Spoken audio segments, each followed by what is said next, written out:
Tom Riddle's Diary, 1943. In 1943, 16-year-old Tom Riddle created his first Horcrux from the murder of Myrtle Warren, killed by the basilisk in the Chamber of Secrets. Because he commanded the serpent in Parseltongue, her death met the lethal requirement for Horcrux creation. Riddle had located the chamber's hidden entrance behind a sink in the second-floor girls' bathroom, deliberately targeting a Muggle-born to echo Slytherin's purity ideals. Unlike his later Horcruxes, the diary was designed as a functional weapon. Riddle enchanted it to hold a preserved version of his 16-year-old self, capable of communicating, learning, and possessing others. This fragment could also draw victims into a fully interactive reconstruction of Hogwarts in 1943, allowing him to manipulate events and perceptions inside the memory. Riddle intended the diary to be used decades later to reopen the chamber and unleash the basilisk again. He gave it to Lucius Malfoy without revealing its true nature, both to hide it and to test Malfoy's loyalty. Malfoy eventually slipped it into Ginny Weasley's possession in 1992, triggering the plan Riddle had set in motion nearly 50 years earlier. And I thought your family could sink no lower. Marvolo Gaunt's Ring, 1943. Later in 1943, Tom Riddle created his second Horcrux using the murder of his father, Tom Riddle Sr., and his paternal grandparents. He learned of their existence while visiting his uncle Morphin Gaunt, who wore an old family ring set with a black stone. Morphin revealed the Riddle's home was nearby, and that Riddle Sr. had abandoned Riddle's mother. Enraged, Riddle murdered all three Riddles in their manor with the Killing Curse, framing Morphin by altering his memory and stealing both the ring and his wand. The ring was a Gaunt heirloom and, unknown to Riddle, the Resurrection Stone, one of the three Deathly Hallows. Its Peveril crest linked directly to his own ancestry, a fact he never uncovered. He embedded a soul fragment into the ring, valuing it for its bloodline significance as much as its rarity. Riddle wore the ring briefly, but soon hid it in the Gaunt shack, using elaborate curses to protect it. One of these, a lethal enchantment, would later curse Albus Dumbledore's hand almost beyond saving. The hiding place reflected Riddle's belief in the shack's obscurity. It was both a site of his maternal heritage and somewhere he assumed no one would think to look for such a powerful magical artifact. Helga Hufflepuff's Cup, 1956 to 1957. In the late 1950s, Tom Riddle targeted Hepzibah Smith, a wealthy collector of magical artifacts and a distant descendant of Helga Hufflepuff. While working for Borgin & Burkes, Riddle was sent to her home under the guise of evaluating her collection. Hepzibah revealed two treasures to him, Helga Hufflepuff's cup and Salazar Slytherin's locket. The cup, bearing Hufflepuff's badger emblem, was famed for its enchantments to aid food production, reflecting Helga's gift for nurturing and abundance. Riddle's interest in the cup was not only its founder connection, but its symbolic rarity. No known founder relic outside Gryffindor's sword was in public knowledge. Within days of the visit, Hepzibah was found dead from poisoning, and her house elf Hoki was framed using a manipulated memory. Riddle stole both the cup and locket, vanishing without suspicion. Hufflepuff's cup became a Horcrux immediately after Hepzibah's murder. Riddle's choice signified his obsession with collecting relics tied to Hogwarts founders, each representing what he saw as magical supremacy. He eventually entrusted the cup to Bellatrix Lestrange for safekeeping in her high-security Gringotts vault, hidden under complex goblin enchantments and multiplying curse protections. The vault's defenses were intended to make the cup unreachable without Bellatrix's explicit permission, or an extraordinary magical heist. Salazar Slytherin's Locket, 1956 to 1957.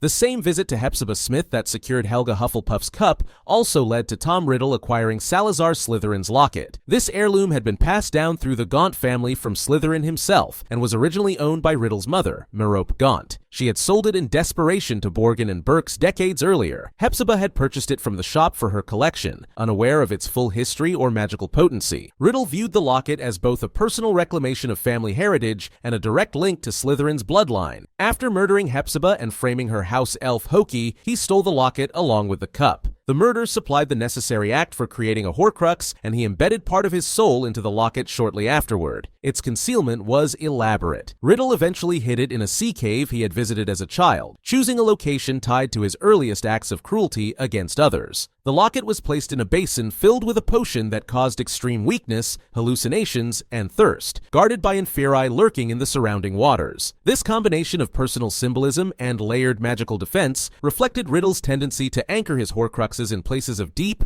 often disturbing significance to his own past. Rowena Ravenclaw's Diadem, early 1970s.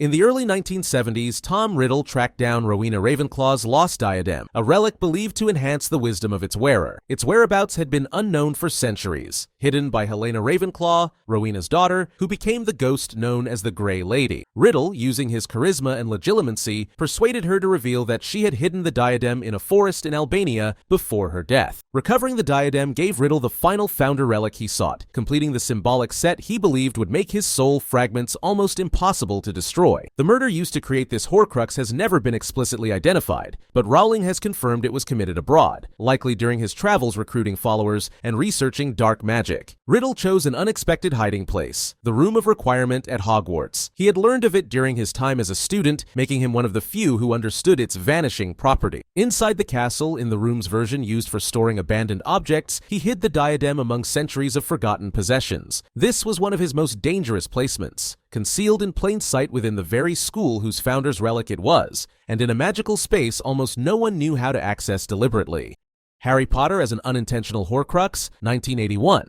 On the night of 31st October 1981, Voldemort traveled to Godric's Hollow to kill the infant Harry Potter after hearing part of Sybil Trelawney's prophecy. He murdered James and Lily Potter, then attempted the killing curse on Harry. Lily's deliberate sacrifice invoked an ancient form of protective magic that caused the curse to rebound. Voldemort's body was destroyed, but a fragment of his already unstable soul latched onto the only living thing in the room, Harry. This Horcrux was accidental, breaking Voldemort's own rule of carefully chosen objects tied to significant heritage. The soul fragment bonded to Harry so completely that it granted him abilities beyond ordinary wizards, including the power to speak Parseltongue and a mental connection to Voldemort's thoughts and emotions. The lightning-shaped scar on Harry's forehead became the physical mark of this link. Unknown to both at the time, this Horcrux was unique. Unlike inanimate vessels, Harry's living soul could not be dominated entirely. The connection worked both ways, enabling Voldemort to sense Harry under certain emotional extremes, but also allowing Harry to experience visions of Voldemort's actions. This link would later become a strategic vulnerability for Voldemort, giving Harry insight into his movements and state of mind during the Second Wizarding War. Destruction of the Diary, 1992. In June 1993, during the events of Harry Potter and the Chamber of Secrets, Tom Riddle's diary was destroyed in the chamber itself. By that point, the Horcrux had nearly succeeded in possessing Ginny Weasley, using her to open the chamber and release the basilisk. Each time Ginny confided in the diary, Riddle's preserved memory siphoned more of her life force, strengthening his own presence in the physical world. When Harry Potter confronted the memory of Riddle, the basilisk attacked under Riddle's command. With the help of Fawkes the Phoenix and Godric Gryffindor's sword, Harry killed the basilisk and retrieved one of its fangs. Knowing basilisk venom is one of the few substances capable of destroying a Horcrux, he stabbed the diary through its pages. The venom irreparably damaged the piece of Voldemort's soul inside, breaking its magical link. The destruction caused Riddle's memory form to disintegrate instantly. This was the first Horcrux destroyed in the series, though neither Harry nor Dumbledore yet understood its full significance. A key detail is that the diary's destruction also proved Horcruxes could be neutralized without complex rituals, information that would later guide the strategy for eliminating the remaining soul fragments. Destruction of the Ring, 1996.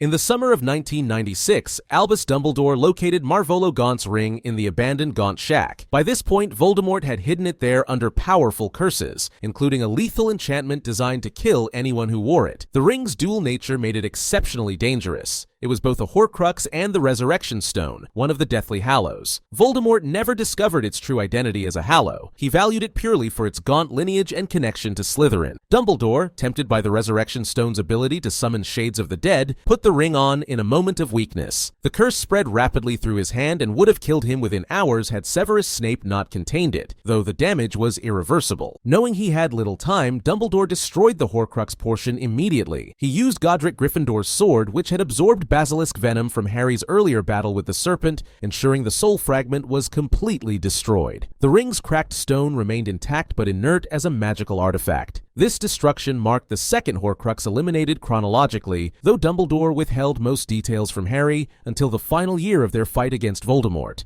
Destruction of the Locket, May 1997.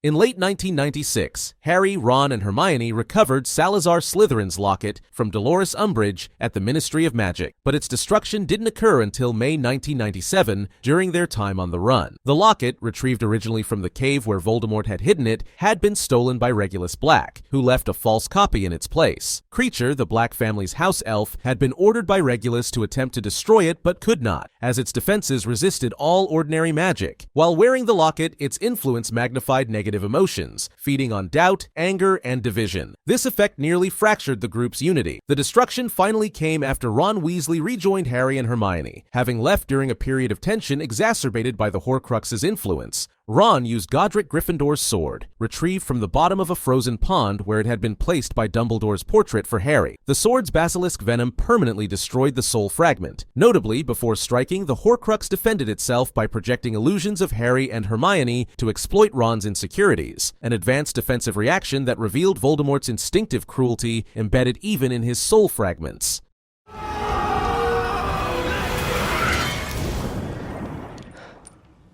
Destruction of the Cup, May 1998.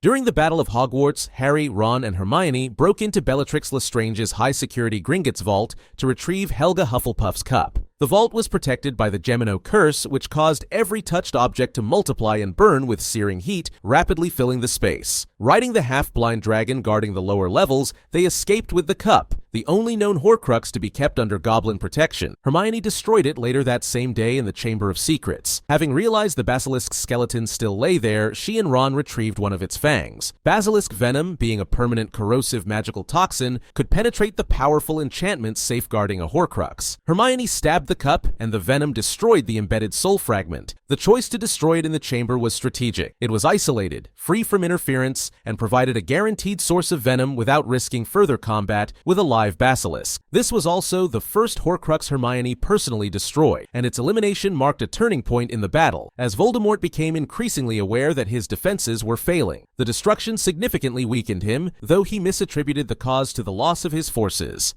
Destruction of the Diadem, May 1998.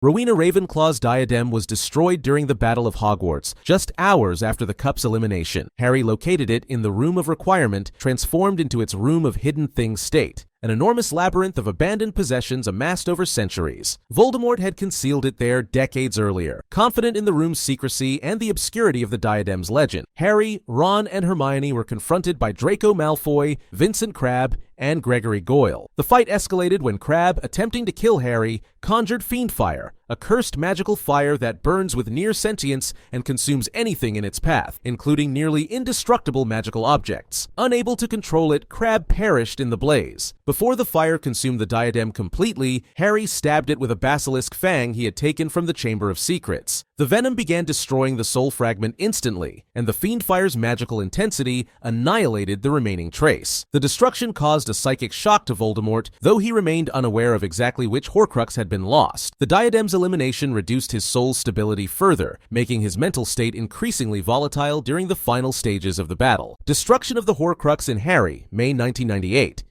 During the climax of the Battle of Hogwarts, Voldemort, unaware that Harry contained a fragment of his soul, lured him to the Forbidden Forest. Harry, having pieced together the truth from Dumbledore's memories and Snape's dying revelations, willingly sacrificed himself to ensure the Horcrux inside him would be destroyed. When Voldemort cast the Killing Curse, the protective magic from Lily Potter's sacrifice, renewed when Harry had spared Draco and Malfoy Manor, shielded Harry's soul from destruction while allowing the parasitic soul fragment to be obliterated. This unique interaction meant Harry survived a direct Avada Kedavra without being a true master of the Hallows at that point. Harry's consciousness was transported to a liminal King's Cross state, where he encountered a restored Dumbledore and the maimed, fetal form of the destroyed soul fragment. Unlike inanimate Horcruxes, the living host's soul rejected complete domination, allowing for the fragment's clean removal without destroying the vessel. This was the only Horcrux destroyed without a physical object being damaged, and it left Harry free of the psychic link to Voldemort. Voldemort, believing Harry dead, inadvertently gave his enemies a vital morale advantage when Harry returned to the fight moments later. Destruction of Nagini, May 1998.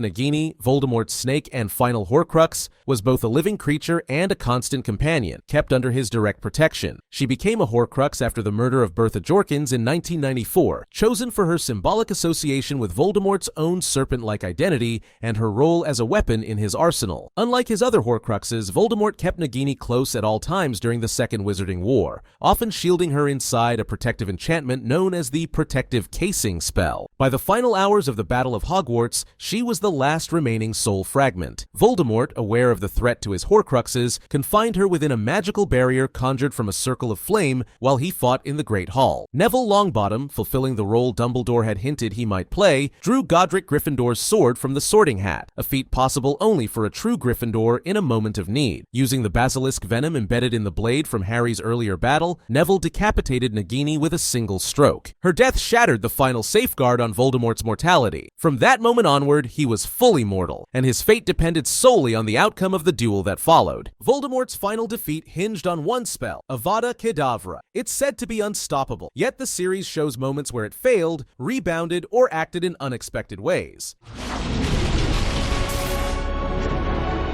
In our next video, we break down every time the Killing Curse behaved differently and why. Watch every time Avada Kedavra behaved differently in Harry Potter explained in detail.